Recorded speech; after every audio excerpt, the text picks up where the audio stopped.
Hi, David. Hi Well, there, James. so nice to Thanks. see you. Oh, it's great to be here with you. What fun. We've talked about doing this for a while, so the time finally came. Yes, amazing. What time is it by you now? It's morning. It's morning time here in Mexico, in Lake Chapala area of Mexico. Yeah. Over here, it's now. I- That's great. That's a good reminder. My watch looks like some kind of a swirl Oh, when you touch and look at it. I It looks love that. quantum. I Yeah, love that. it's giving me the quantum look every time I move my wrist. I love that. Before we dive into quantum, um, I had just a few. Well, first, just to lay out what this podcast is going to be about. Um, Obviously, about astonishment, and we're calling it the Institute for Advanced Astonishment. Oh, wow, beautiful. Yeah, and if you imagine an astonishment, just not just one M, but maybe four M's. So the main M's are matter or no matter, medicine, uh, meditation, and the mystical experience. Those are like the, Oh, because I can get sidetracked so easily. I just want to stay on those four if we that's can. it.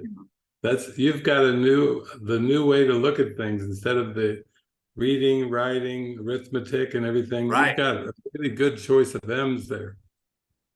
Yeah, great, great. Great M's. So to ask you, you've been teaching for so long. Out of those M's, I was thinking like if you had 8 pennies, I had a glassy, a little jar, and you could put Mhm. you had some pennies from heaven, and you put them in one of the jars, and you had four jars with an M on each.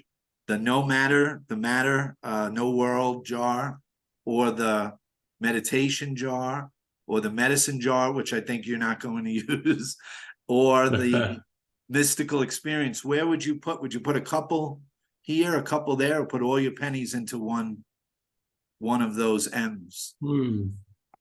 Well, probably, I think the mystical experience kind of came first for me. I had like three revelatory experiences where the whole world disappears, and it was just this blazing light. And even though that those are momentary, vast things where there's no time and space, somehow even seeming to come back from those, nothing looks the same. Yes. The matter, no matter doesn't look the same, and the medicine surely doesn't look the same, and the meditation seems more like just a natural thing, like just really natural, not like a practice. Right.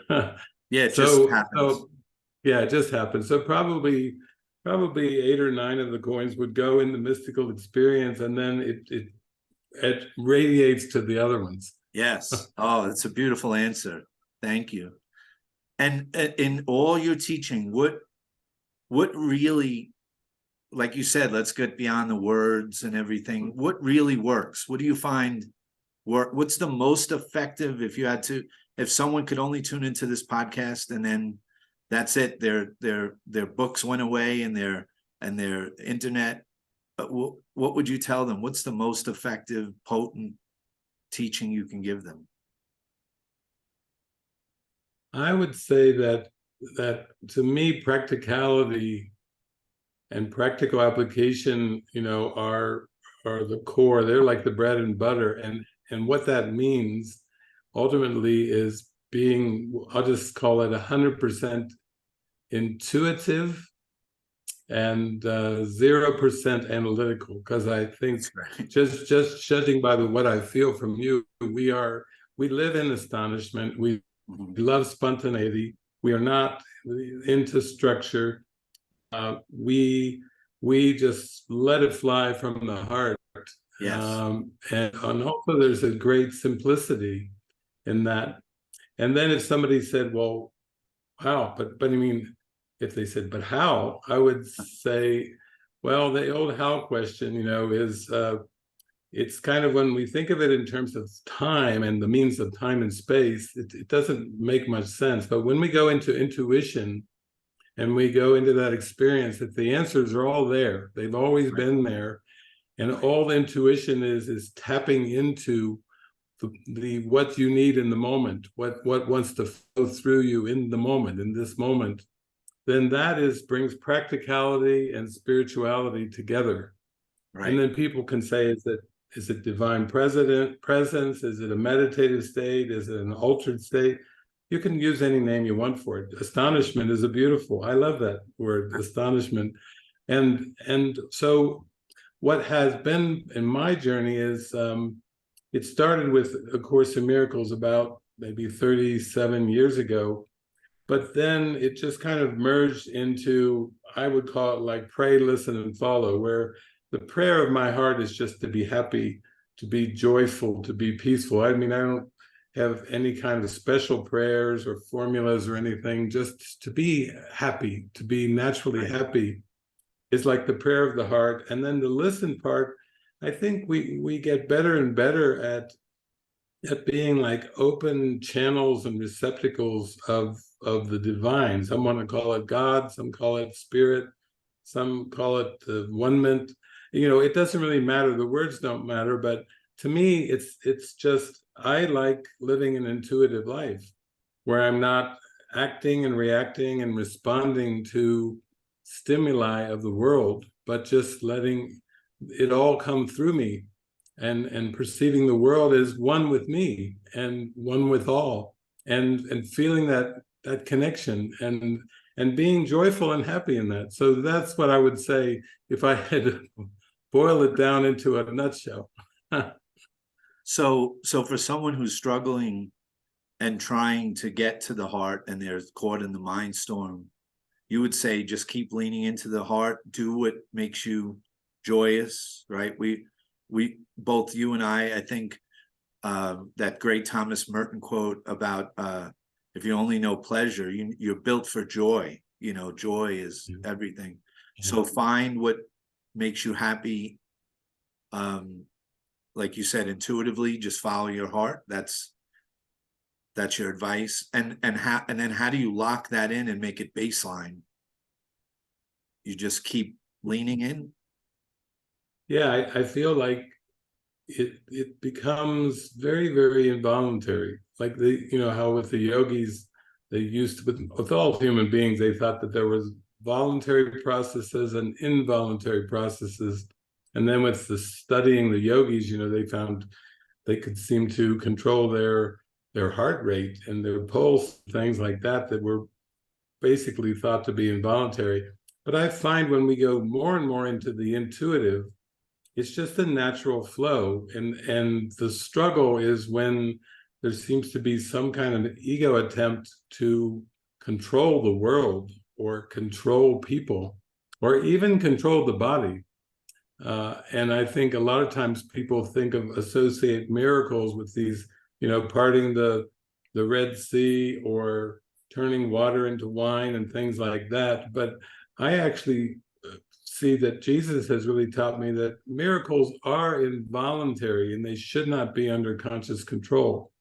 And I feel like I want to be joyful in a natural expression without any concentration. Like most people don't think about their breathing unless they're doing a breathing meditation and they're concentrating on in-breath and out-breath.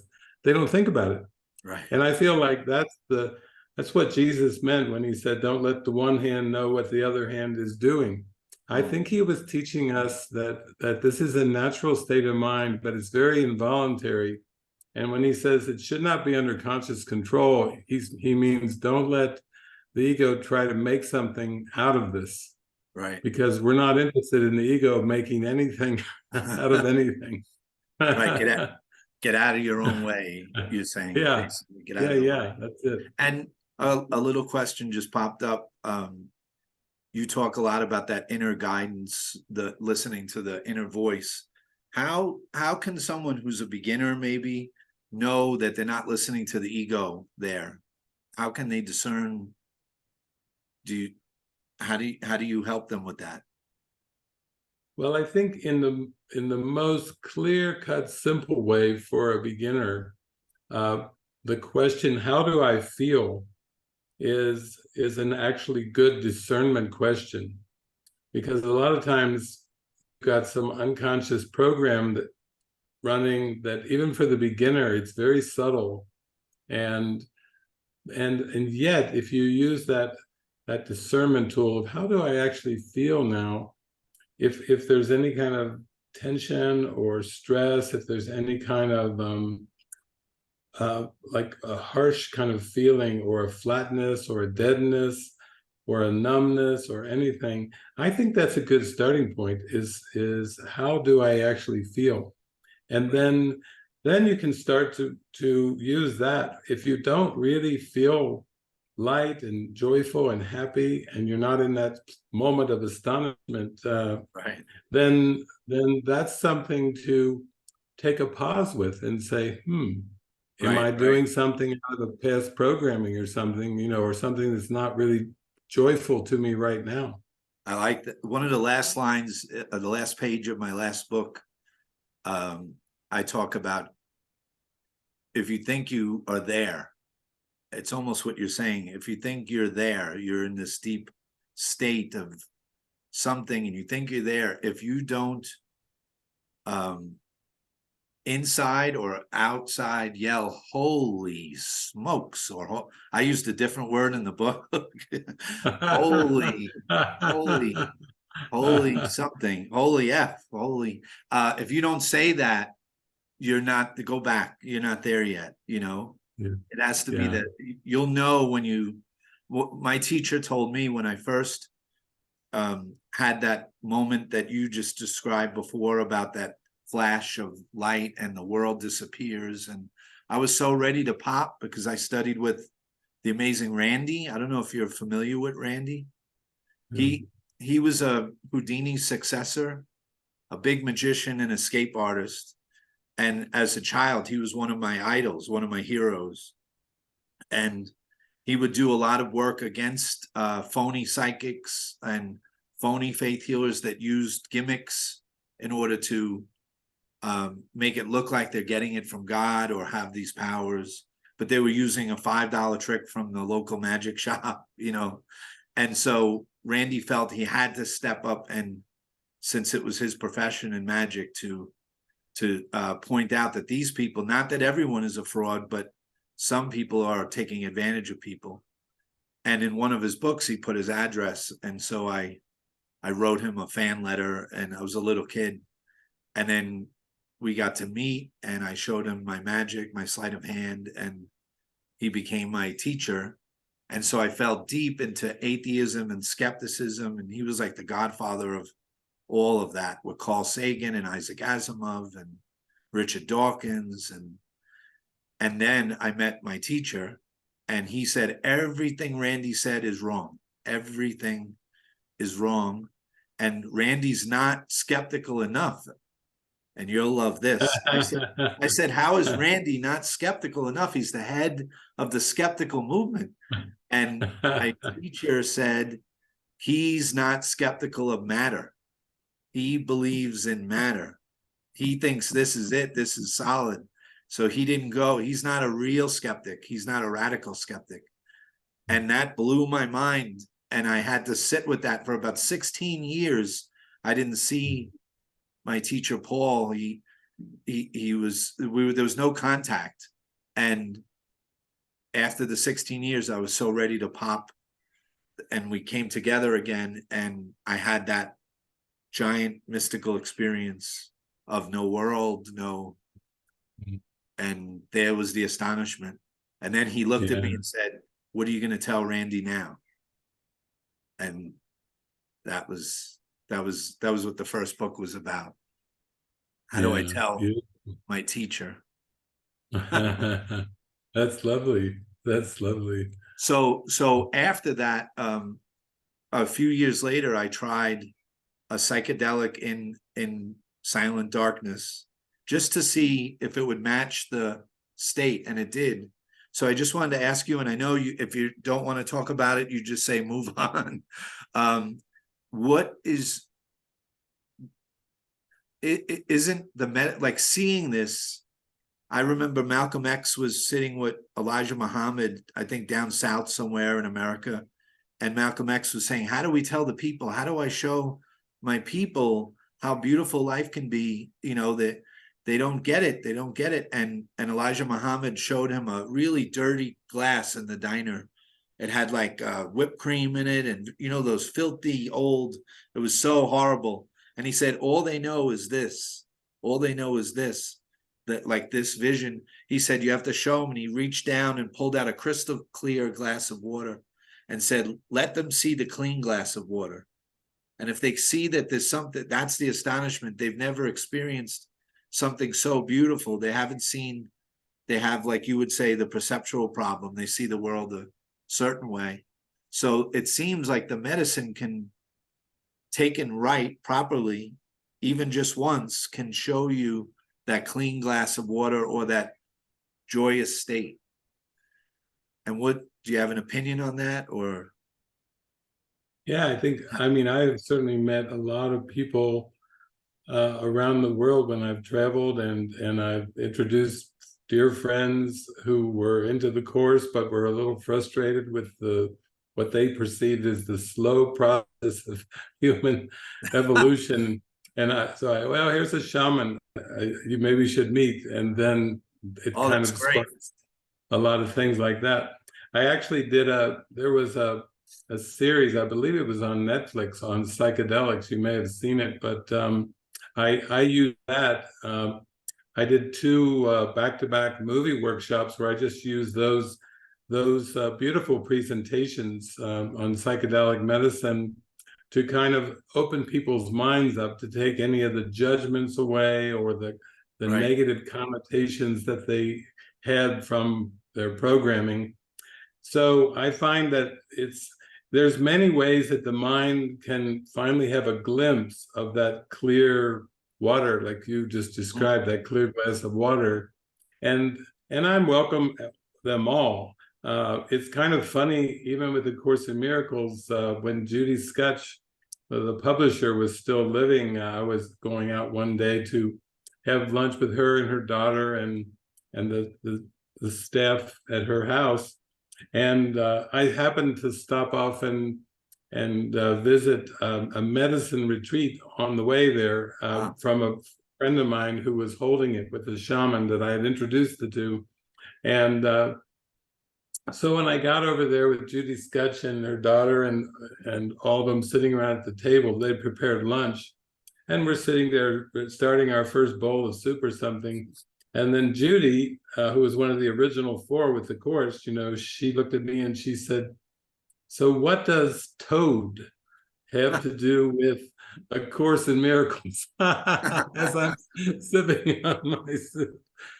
So, you know, of course, people have all their preconceptions of many different things, but I find that it can be a great opener, and that can be very important, because it's not the medicine per se that's doing it, it's just the mind that's ready and willing for a pop or a glimpse, we'll call it, just gets a reflection of that, and it's not the medicine itself.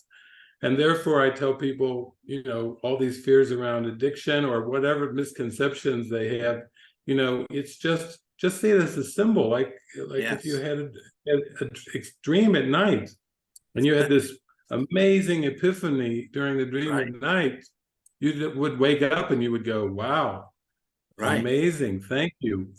But you wouldn't attach meaning to it. You would just say, wow, thank you. I don't know what happened there, but that was an amazing glimpse that I was experiencing during my nighttime dreams.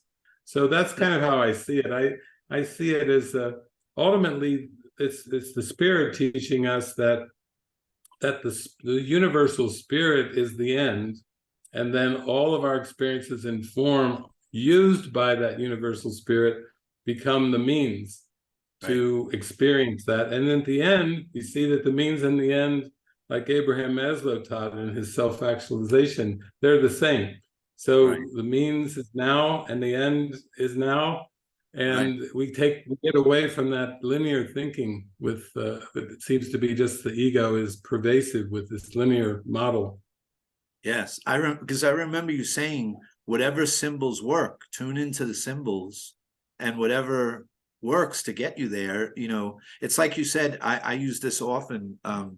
It's a dream. So if you're in a dream at night and you're stuck in the dream, and or you're in a dream and a child's hand is on the stove burning and screaming, does it matter whether you use a pure spatula to get under, or if you used a plastic spatula, or a non-organic spatula, or a spatula made of meat, or a spatula made in a laboratory of whatever works to get that hand off the stove, Yeah. or to wake you up.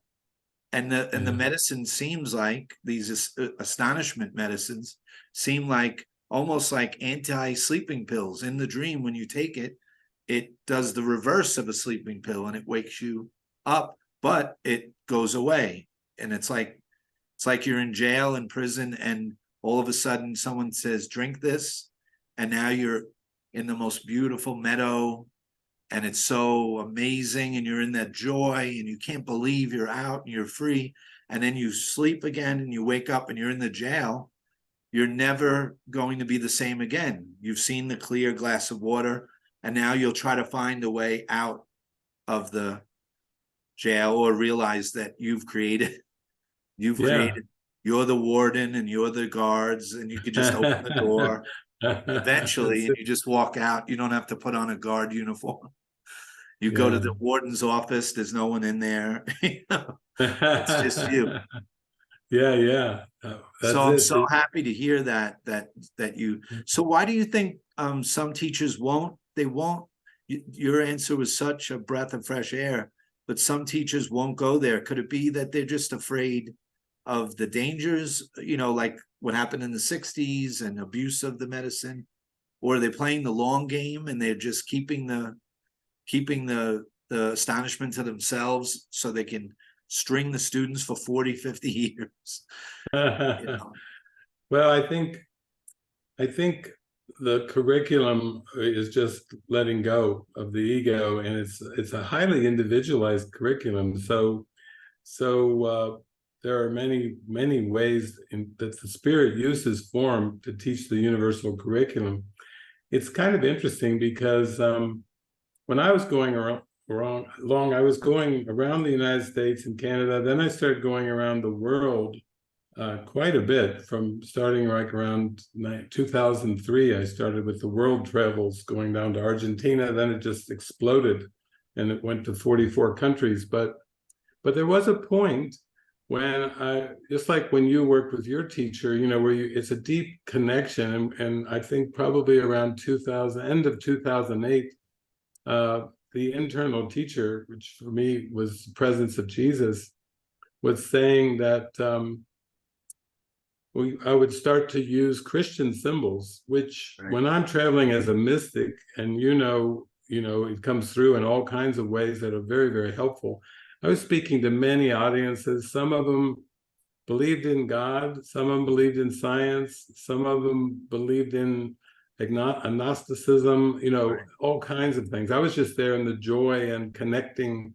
When you're doing it even one-on-one, it comes through in the way that the giver and the receiver can have that connection. It was out of my control. I didn't try to put the words in my mouth. But then around the end of 2008, the course uses Christian language, and it uses psychological language, and it uses educational. So there's the vernacular of those different schools of thought. And I was guided at that time to start using the Christian symbols in one sense to open it up for those that were going to come more into mystical Christianity, the original core teachings of Jesus before all the interpretations and overlays came on. And so when that happened, then I did get drawn out to Utah. I met some friends, I did some gatherings, and a friend of mine had a very eclectic retreat center that was called the Edge Retreat Center. Nice, like edge of consciousness. Yeah. And they had Buddhists there, and they had lamas visit, and it was very eclectic. And there was a big Buddha, like a big wood Buddha at one of the pools and everything. But the guidance came through clearly from Jesus that this was to be a Course in Miracles monastery, the first Course in Miracles monastery in the world. And then the symbols would be aligned up with that. It would be like, if you were working with couples and you were working with those couples who are using monogamy and matrimony and so forth as the symbols to practice their own self-discipline and their own expansiveness in using the marital symbols. And then if you started bringing in the Kama Sutra and let's just say, a polyamor and some of those, it would be an inconsistent use of the symbols. So for me, with a lot of, we'll call them psychedelic drugs and plant medicines and things, they're very common, in South America, Brazil, I know Mexico, there's a very wide range of plant medicines and different psychedelics. I'm in Guatemala now. In Guatemala, right up the street is the magic shop. Yeah, and Guatemala, it's astonishment medicine, no magic, no tricks. Yeah, exactly. And yet, with certain things like plant medicine didn't really go with Catholicism very well, and you can only imagine in Utah, plant medicines and psychedelics don't really go with, we'll say, Mormonism or traditional Christianity and this and that. So when I'm here doing the first Course in Miracles monastery and things, we were given a set of symbols to work with, and then you work with those symbols, especially if you're doing nonprofit organizations, churches, those are all, it's important to have congruency with the symbols, because the symbols are just being used to take the mind out of the fear towards the love and the joy and the certainty. But when you have clashing symbols, oftentimes the fear level goes up. Right. And Jesus never wants our fear level to go up. He's always interested in bringing it down to zero fear and pure love. So that might be one reason, for example, where teachers will use a certain set of symbols and seem to be a little more hands-off with other symbols. I remember one time I was in Sweden. I was in Stockholm, Sweden, and I was going to fly to Delhi, India. And then I was going to go to Rishikesh to go there and meet some people and do a satsang and go to an ashram and so forth. But I stopped off in Dubai. And when I stopped off in Dubai, I met a friend from Syria that I had known, named Grace, actually, a lovely name. And she brought me all kinds of gifts in the airport of Dubai, and here, try and she brought me this sheik costume. it was like an Arabian sheik costume and everything. And she says, "Here, come on, put it on. I want to take a photo and put it up on Facebook and put it out." And I said, "Thank you. I feel all the love. I feel your heart and everything." But I said, we're using the Christian symbols, even if it is Christian mysticism. Right. It's still. I have to stay with my inner guide, what Jesus is saying to use to keep the symbols so that it doesn't generate fear in people. Because we want to have this to be a path, attraction to inner divine love, not that. So that's the only reason I can think whereby people may not associate so publicly with it. But I'm sure there are many teachers that have had experiences like you're sharing, and it speaks for itself. It was so. Maybe if we find like an old an early edition maybe of the course, maybe it was taken out. Maybe it was in there. Oh my gosh, another edition. Go way back.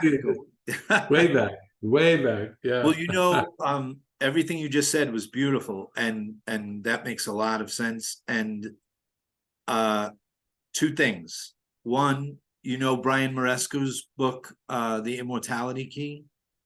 No, I don't think I know that one. He's amazing. This guy is amazing. I think he was going to school as a lawyer. He was going to law school, but he was something with comparative literature, and somehow he fell into the medicine, the Eleusinian mystery schools, and way back, and he started to study, and he got off track of the law degree and wound up in, I don't know if it was in Greece, in different places, in beautiful hidden rooms way under the Vatican, I think, and they found the cups that they used in early Christianity, and they swabbed it, and the psilocybin is in the cup.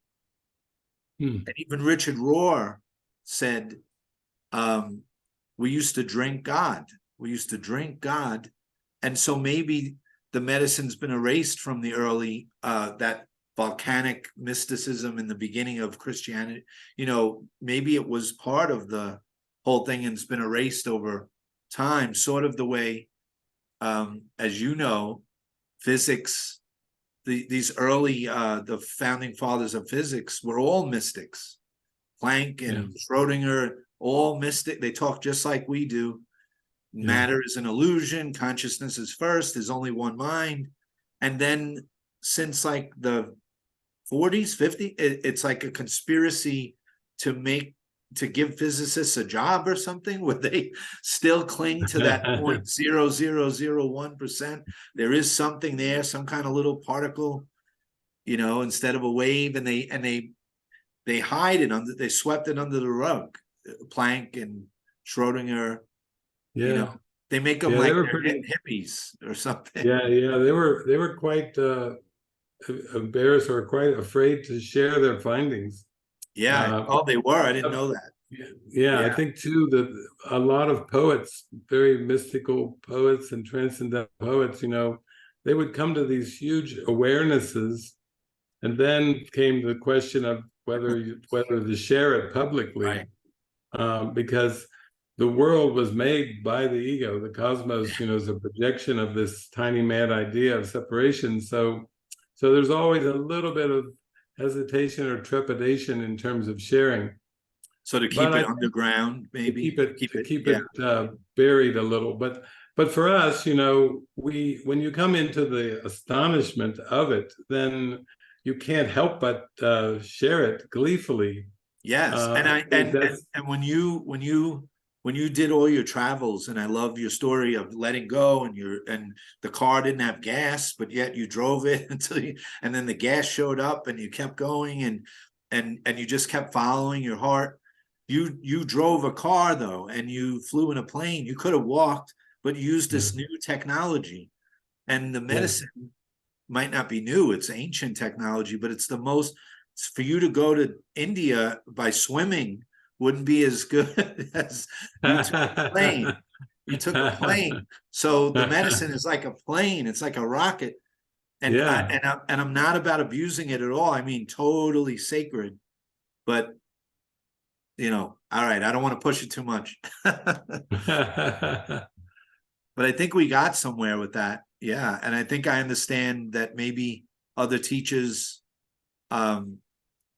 keep it close to the chest or don't put it out there because of, like you said, it doesn't jive with the symbols that they're working with. And if that brings fear in, especially in Utah, if you bring up the medicines, you might scare people away. Then you lose everybody. So I feel like that's part of why I feel it's very, very involuntary. You know, when I would go speak in front of a church or a synagogue or a conference, a professional conference, a psychological conference, you know, I would just have to just show up and then feel the love in my heart, feel the love and connection, and then let the words come through in whatever way. And having had so many holy encounters, I call them, with so many people, thousands and tens of thousands around the world, that's what I really had to do with every encounter, whether you're sitting next to somebody on a plane or a bus or a train, and you have a nice, long, happy, inspired conversation. And then the spirit would even use some symbols that the other person would just be astonished with. Oh my God, I can't believe you said that word, or oh my God, I was just thinking that, or it's like the spirit's orchestrating it for love, for the connection. And then we don't really have to then think about this versus that. We just have to be in our heart in the moment and feeling that love and connection, and then it comes naturally. So that way we stay away from the debates of the world, right? This versus that. We're into connection and love and holiness. We're into collaboration. You and I are collaborating here. We've never met, and we're talking like we've known each other for 25, 30 years, because it's our heart that's a very conservative number. I go way back. I go way back. Oh, one little thing. I know a course teacher. She was teaching the course. Wonderful lady. And my teacher walked in to their meeting, and they were all struggling, with certain passage. And he finally got up and explained that this is a dream. And he explained everything so beautifully, and about the perceptual problem. And this is a dream, and the tiny mad idea. And they some of them were crying. They got, and this same lady, a couple of years later, took one of the astonishment medicines, and it didn't really do anything. It gave her something joyous, but not a deep release, a full release of it. Then she took a very strong one, and all of a sudden it was like she wrote the course. She was talking about vast, boundless space, silence. It was like she was a master. And but then it went away a little bit, and she had to do it again. So you go into that where you lose it, you have it, you lose it, and it's hard to make it baseline, I think, so that's what we're working on here. How do you lock in the moment of astonishment, where the blocks to your true self fall away, like in a magic trick when something just floats in the air. We're all astonished, whether you're the president or whether you're a thief or a child. Everyone is astonished, but then the blocks come back, so there's that white light moment of astonishment, but then about 2 seconds later, 3 seconds, the blocks start to come back to cover up the true self, and you start to say, is there a magnet, or is it in his pocket, or where's the thread? And you start to try, and that's that analytic mind, like you talked about, comes right in and wants to know how it's done. So how do we hold that open? Well, I think understanding metaphysically that there is an unwatched mind, which is what Jesus calls the unconscious. And it's the unconscious because people say, wow, if I reincarnate, why would I come back to this struggle and challenge? And there's a draw in the mind. Unconsciousness draws forth, because unconsciousness is the belief in attack. So it draws forth various forms of projections of attack, which we would call another incarnation. And so basically what it is having to get into what I call divine providence. So divine providence is basically saying that you start to trust that everything is coming for you, nothing is against you, everything that you will seem to need in the dream to express your astonishment and your bliss will be provided effortlessly, not personally. You will not have to personally acquire the means, acquire the money, acquire the tools, all that way of thinking in a personal sense. It's more of a mind reflection of everything's there. So I think you were alluding to some of my travels, which I did many, many travels, and things would show up, plane tickets would show up.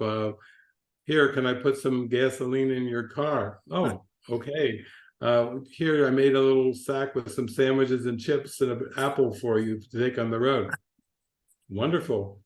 I mean, I've gone at it for so many years and decades that now the appetites are disappearing. So the appetites that were part of Maslow's lower, the first couple levels on the pyramid fall away, and then as you transcend and you gain a sense of fulfillment and wholeness and completion and self-realization, self-actualization, then the appetites fade and fade and fade and fall away. And even that can be kind of an interesting, like, the ego doesn't like it when you're not eating. The ego doesn't like it when you're not exercising. The ego doesn't like it when you're not playing human anymore, because you can't, because the appetites, the getting mechanisms have fallen away, and you're not trying to consume the world anymore. You're not trying to use the five senses to reach the excitement. You're just dropping into the stillness and tranquility. So it's a very different, when you move into mysticism.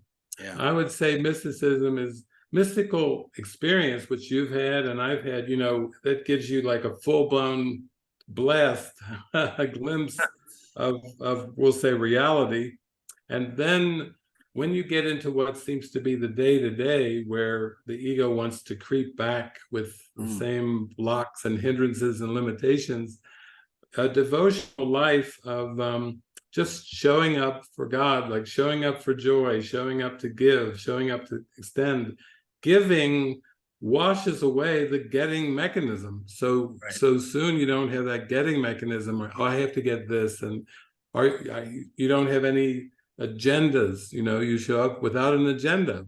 Wow, that's the most delightful thing there could ever be, to show up just open-minded without an agenda. Wow, that's what the psychedelics, drugs, and the plant medicines and in astonishment medicines are all about. Is having that natural experience. So that's kind of the way I go at it. And then I feel like we're teaching every moment of every day, so with our thoughts. So we want to go for purification. Let our heart be pure, as Jesus said, so we can see God, or we can have the vision, the spiritual vision. Yes. Yeah, I remember you said something, your advice was just keep your mind on God, just keep focused. And that was the same for me. It was I'd read about the Zen masters talking about a single pointed sword or a single pointed, and I think the magic, a discipline, helped me, because I worked so hard on the sleight of hand. I had that laser-like focus on one move for 8 months, one little move. So once I saw this, I trained right onto that single point, and then everything just starts to fall away.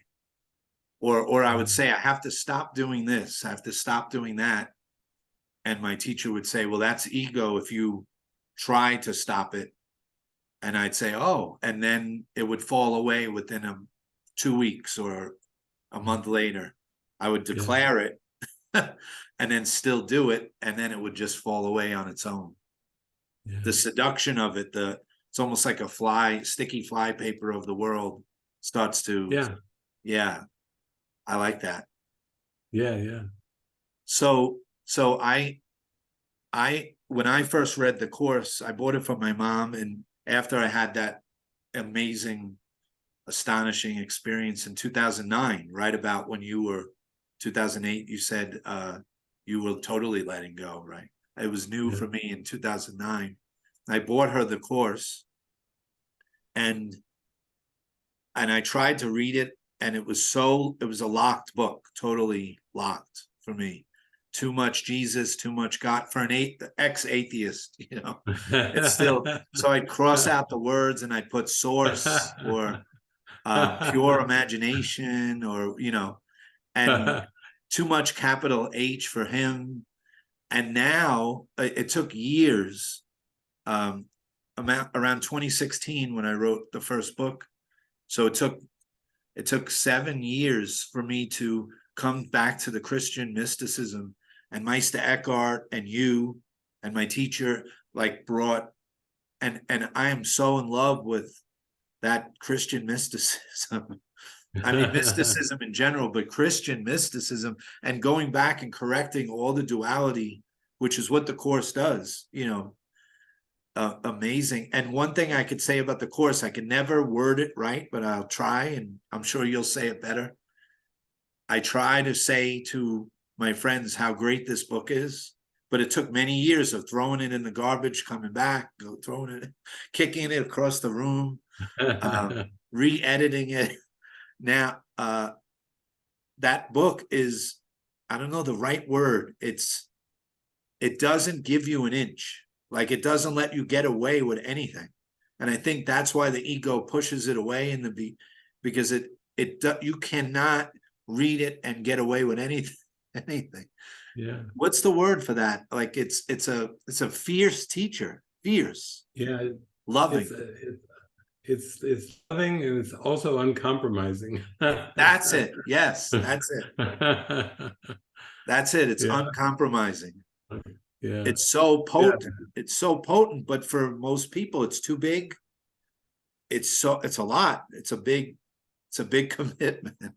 Yeah. You know, but if you can get it and do the lessons, it's amazing. Yeah, I feel too that there's something deep within us, is like our readiness for the light, which you can't really quantify.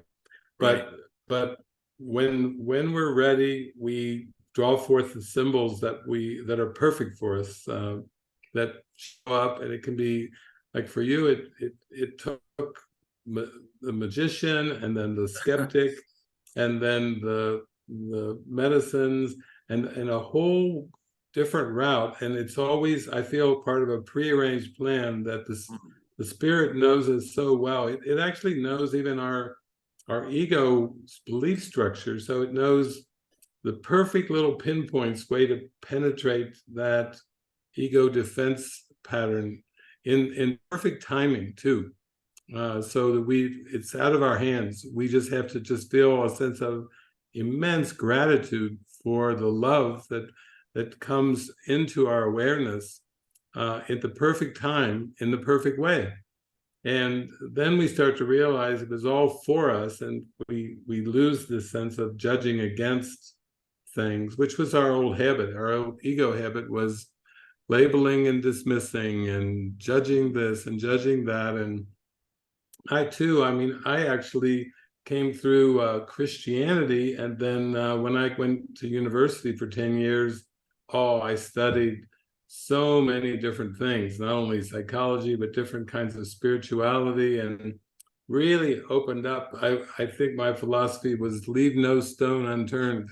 So especially for the last 5 years of that 10 years of university, I was in the philosophy, psychology, religion section of the library. Yeah, the same thing. Four master's degrees, searching like a lunatic, looking at philosophy and psychology and I know. Everywhere. People don't understand us. Those of us that spend all that time in school, they're like, whether you're a professional student, we were professional searchers. Yes, yes. That's what we were doing. Yes. Searching for truth. I'm sure you had, I would read and be so tired, after 10 hours, just searching and taking notes. And I would take notes on all the diner, the placemats they'd have, the paper, I'd flip them. I had stacks of them, writing notes and reading, and books everywhere. And I would say, I can't read that line, and then there was a thing in me that said, you must read it, keep going, don't stop. You can't shut the book. And then I wouldn't be able to sleep unless I got that last, okay, I got it. And and then finally, I have a line in my book, I traded all the masters for a doctorate in detachment, sort of like that's a good one. Someone like that. I think Francis of Assisi or someone, I'm not sure, but doctorate of detachment is the whole. Can we go into the letting go and trusting? I mean, that's in Jesus. I think the lily and the bird, right? You Yeah, you look at the don't have to lilies of worry the about your field. clothing and your food. Yeah. Some people do that, and like one of my heroes, and I'm sure you too, Peace Pilgrim, just let go of and just trusted, just like you did, and and a meal would come and a bed would come. But what about for people that, like, is it a cosmic law that if you do it, it will? I let go of my job, but I do have a little pension. There's a little bit of something coming in. But for people that totally let go, maybe they do it too early, or they jump the gun and they suffer. How do you Yeah, I how do you think, walk that tightrope? yeah, I always think that the spirit really has to inspire us and go before us. And Mm, sometimes when we try to go before the spirit, right. it turns into, like, for example, simplicity. There are many centuries of people who felt the truth was simple, but they got caught up into asceticism, Right. even back way before the time of Jesus, with Siddhartha. Yes. And then Siddhartha, leaving the comforts of the palace and the, the the future of being the king, and walking out of the palace while everyone was asleep to go on this journey for enlightenment, and then facing the ascetics, where they, like in India, of course, they grow the long beards, and you see these long fingernails coming out 2 feet long, and toenails and things. So I would say that it's easy to get tripped by this clever ego. Even when you go for something like simplicity, then it can draw you into asceticism and Right. block the awakening there. And I do feel like with divine providence, what I teach everybody is, since God is divine and the Holy Spirit is divine, that everyone is actually living in divine providence. But when we learn things like jobs and careers or pensions or anything, we will overlay that and say, well, I'm not quite at the peace pilgrim level. Right.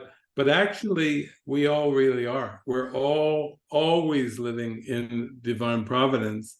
It's just that we label the symbols Right. in a way that tells us we're not. and I said, if it comes from God, it has to be universal. It has to mean that it's not there's a Saint Francis and Peace Pilgrim and Mother Teresa. There's a handful of people that lived in divine providence, and then trillions and trillions of others who have Right. been slopping along in jobs with bosses and Yes. paychecks and everything. No, I actually feel that it's a state of mind when we come. I mean, when I was traveling, people took me into their homes. They offered me food and places to stay. One time I slept in a closet. I was in the master bedroom one night. The next night, the cats came in. I was in Colombia. The third night, I was in this house. I didn't even know the owner, or I just had some friends that said, stay here.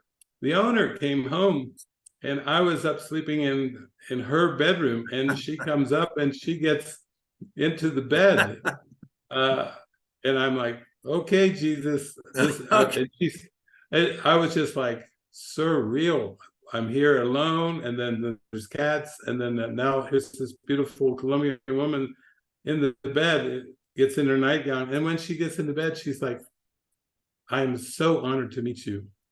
She said, I've been listening to your teachings and wanting to talk to you, and I have so many questions. And she jumps right into the questions, and I'm kind of like under the covers, just like, but that's the fun part of the whole thing, is you Yeah. can't really judge the form and know the divine providence experience. Because Right. the next night, it was so funny. I went out, did my gatherings all day. I'd come back. I didn't even know anything about this house. I just was told these people are hosting you. I just was staying.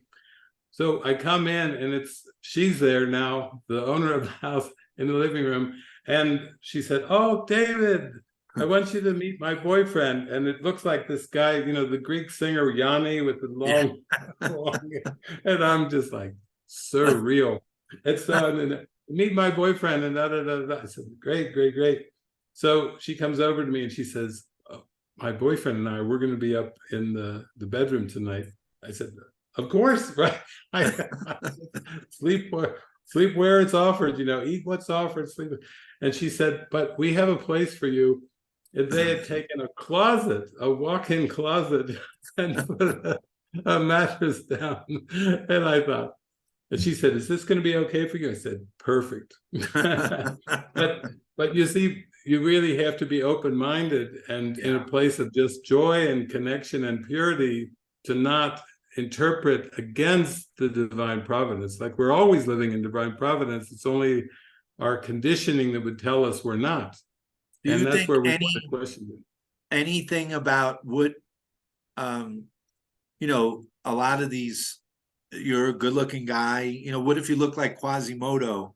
Do you think you would have gotten, you think you would have gotten as far?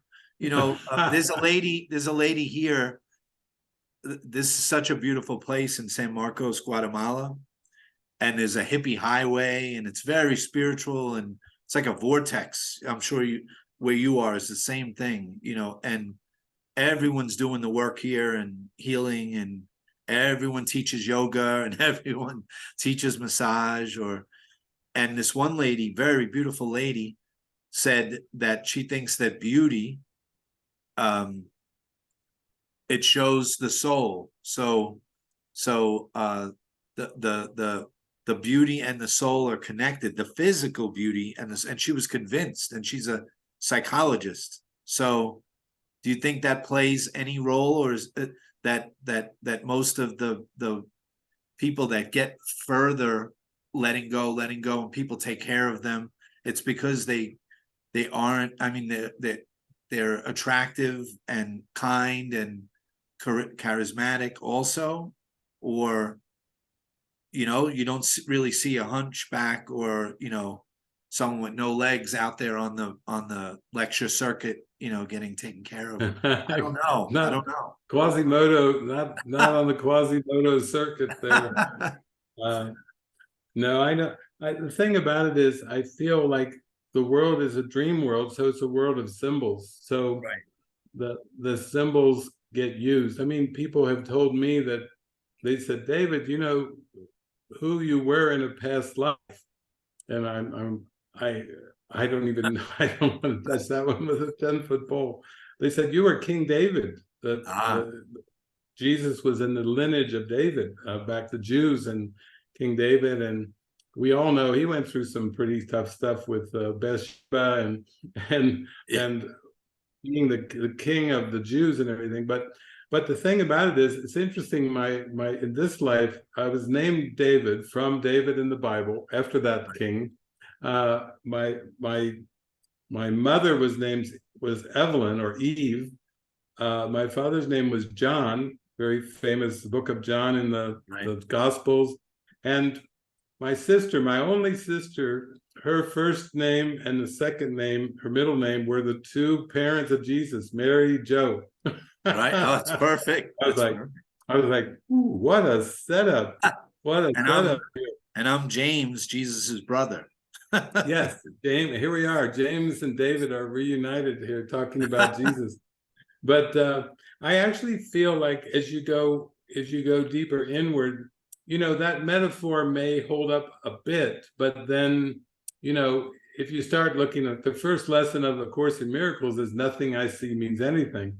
Right. So it's basically taking us into that universal agape love that transcends appearances. Symbolically, maybe along the way, since we choose everything, even though it's unconscious, we choose the form, we choose the parents, we choose the environment, we choose the books we write, we choose everything down to the last detail. I think I do find that there's like a resonance where if someone's very artistic with poems or music or art or something, there's like a vibrational frequency there that's very lovely. It's very easy for us to go to that. And then there's some other symbols where there's not that, they don't get our attention. very much. So maybe in some kind of subtle way, what this woman is talking about, it can have somewhat connection, but not when you go higher. When you go to the absolute, then those kind of metaphors disappear. Right. I like that. Can I ask you, since I've been falling in love with the mystical Christianity, can we talk about a few of the big things like the Trinity, say, and you give me your spin on the Trinity from a non-dual perspective? Yeah. So, it's funny. I was just on a non-dual show a couple of days ago. That's exactly what we were doing. Oh, that's really, because when I read Richard Rohr's Divine Dance, I don't know if you read that book, Divine Dance. It has a picture of I think it's Rubilev's on the Trinity, and when I saw that, that famous picture from I think the 1500s, I had to have it on the wall like immediately, and I ordered it online. It's so beautiful, and I came so far from this atheism to this beautiful picture at the table with Jesus and God and the Holy Spirit, and they're all pointing at the bowl, and what Rohr pointed out, I didn't know, is there was a rip in the painting at the bottom. You could see something was torn away at the bottom of the table, and he said it used to have a mirror against it, so that when you view the painting, you're in the Trinity in the mirror. So there's the three and the mirror aimed at the viewer. And it's very beautiful. So how did you talk about it on that podcast, the Trinity? Well, I think everyone's pretty familiar with like the triune God and the Trinity and everything. And from what we're teaching, and we learn in the course in the introduction, nothing real can be threatened, nothing unreal exists. Herein lies the peace of God. So we could say God and Christ and the Holy Spirit are spirit. They're eternal creations. And in eternity, or we'll say absolute abstraction and oneness, there is no three there, because everything is spirit. Everything is completely unified as spirit. And what Jesus teaches us in the Course is that God created Christ, the idea of Christ, not Jesus the man, not the reflection and the demonstration, but it's just purely spirit. And Christ is an idea in the mind of God, a perfect creation. And the only distinction, they're all completely alike in spirit, but the only distinction between God and Christ is that God created Christ and Christ didn't create God. So it's just like we have in the world of lineages. We have spiritual lineages, we have genetic lineages in the Bible, begat. We have human procreation. In the realm of spirit, there's still an extension, but it's not an extension of time and space. It's just a purely loving, love extending love, spirit extending spirit, eternity extending eternity. So God and Christ are in the relationship of God extends everything, withholds nothing, extends absolutely everything, and then the Christ is the perfect idea in the mind of God. And the Holy Spirit is an eternal creation, but didn't seem to have a functional part until there was this tiny mad idea. Most of us know in Genesis, it talks about the fall from grace, and the tree of the knowledge of good and evil, and taking a bite out of the apple and all that stuff. But Jesus says in the Course, no, God would never put you in a position like that. An eternal creation would never be in a position.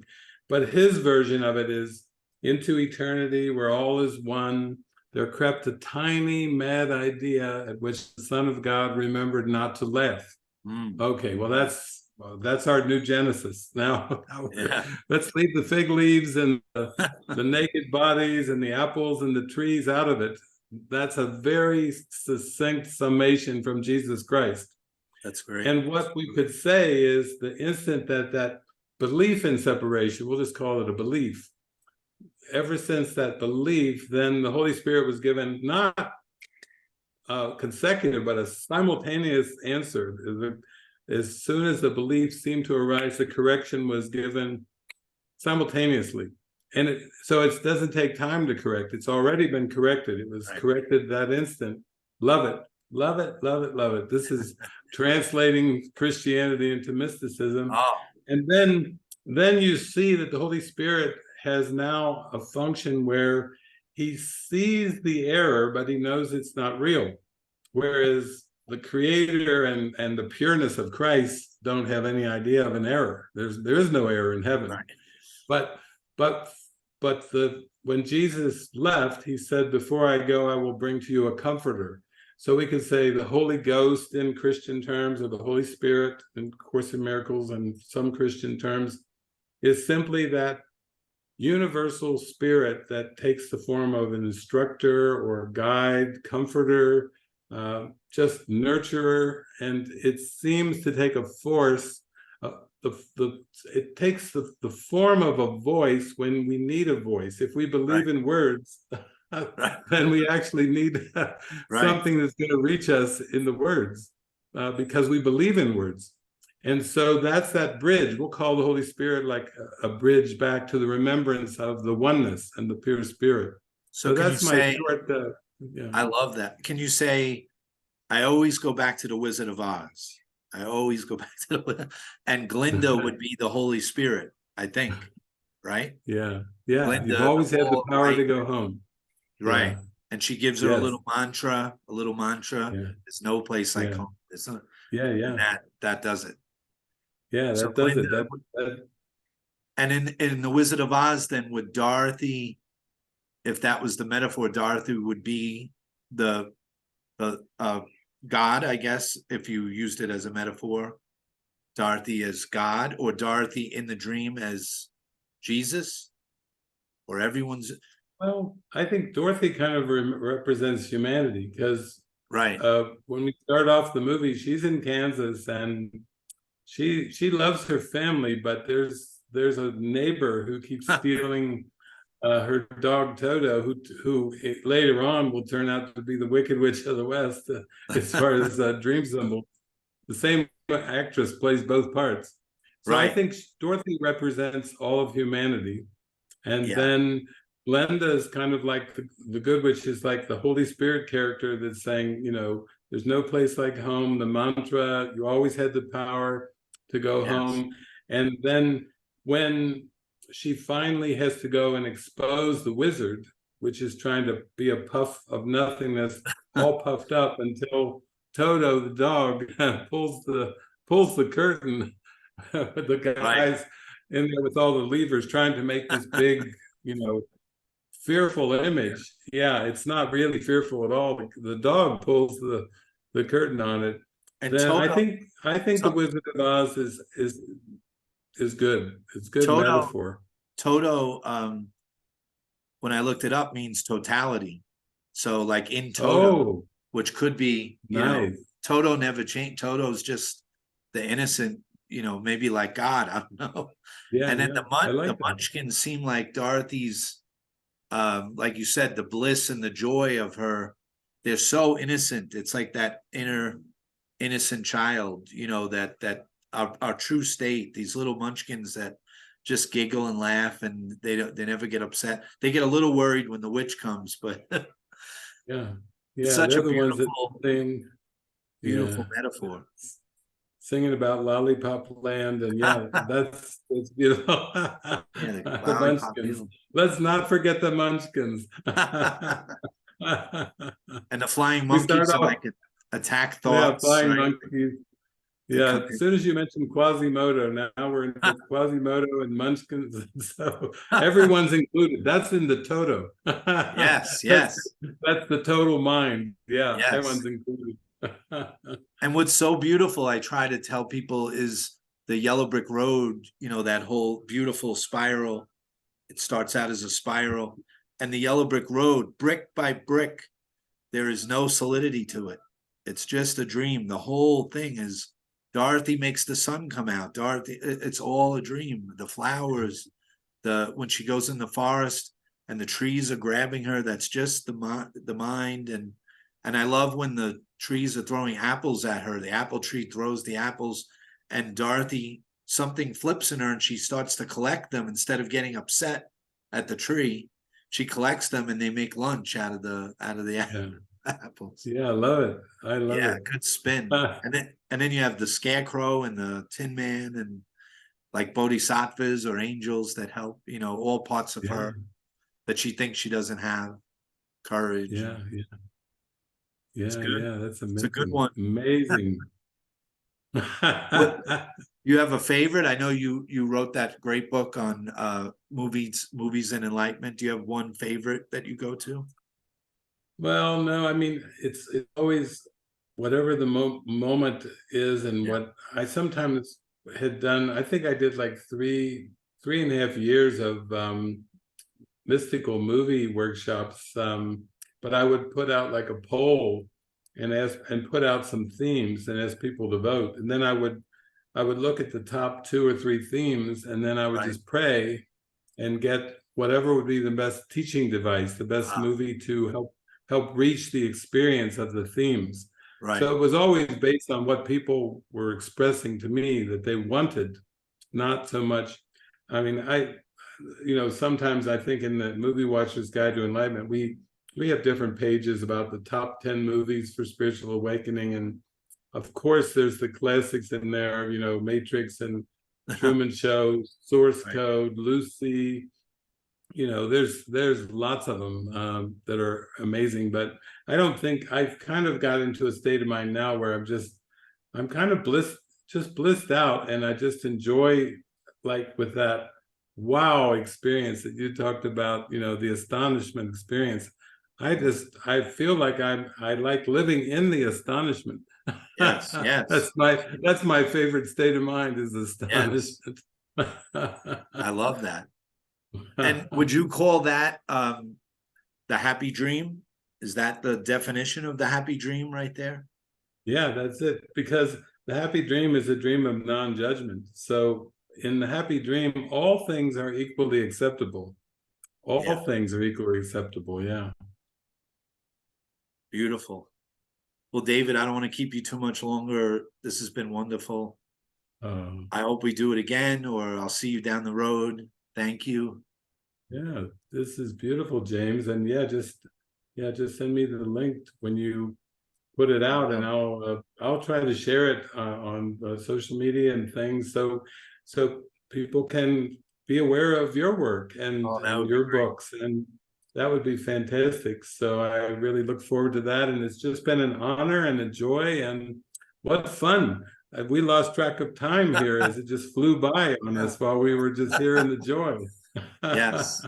I could talk to you forever, but this will shut down eventually. So it was great. Right. I'll talk to you soon, and have a great day. And thank you for taking the time. Okay. Thank you, James. Love Take you. care, David. Love you.